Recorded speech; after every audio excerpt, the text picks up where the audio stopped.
C'est sa première visite en France depuis son entrée en fonction le 25 septembre dernier. Le président de transition malien, Ban Dao, il a été accueilli à l'Élysée par son homologue français, Emmanuel Macron. Les deux hommes ont échangé sur la coopération entre les deux pays et sur le sommet du G5 Sahel qui se tiendra en février prochain à N'Djamena, au Tchad.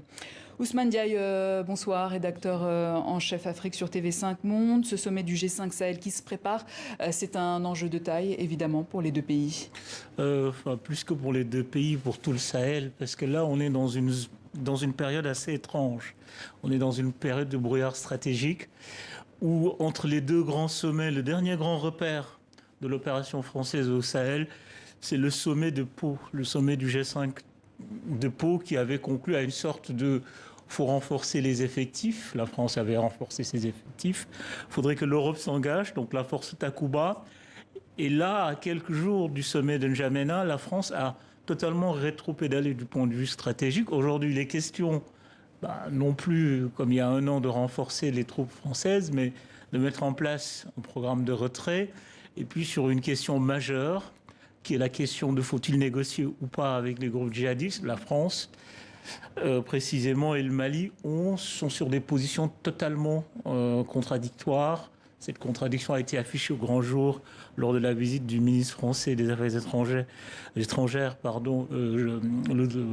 Jean-Yves Le Drian, au Mali. Donc on est dans une sorte de moment critique, de moment de tension où, à un moment donné, il va falloir clarifier la nature de l'alliance et l'objectif de l'alliance, tant elle paraît contradictoire et heurtée.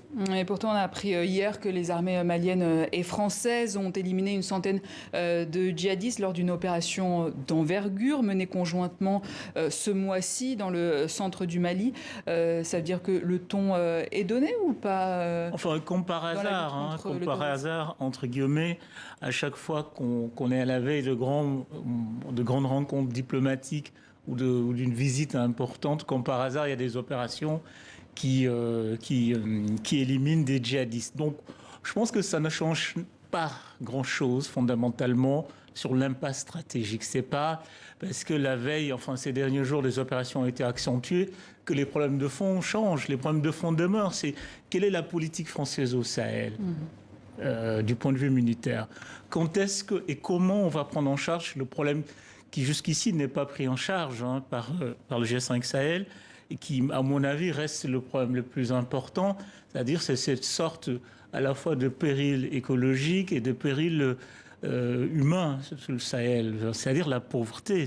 Faut toujours rappeler que le Sahel est l'une des régions, sinon la région la plus pauvre au monde. Il y a une misère terrible et ces questions-là n'apparaissent nulle part dans l'agenda. Il y a eu beaucoup de déclarations d'intention, il y a eu beaucoup de déclarations militaires, il y a eu beaucoup de victoires militaires, mais les victoires du point de vue du développement, du point de vue du retour des populations dans des zones arides, difficiles d'accès, on n'a rien à peu près. Et je pense que la prochaine phase qui arrive avec le sommet de N'Djamena, c'est quid, en dehors de la question sécuritaire, de la grande question qui demeure, c'est-à-dire créer un Sahel, un espace où les populations peuvent vivre. Ousmane Diaye, merci. Je rappelle que vous êtes rédacteur en chef Afrique sur TV5 Monde.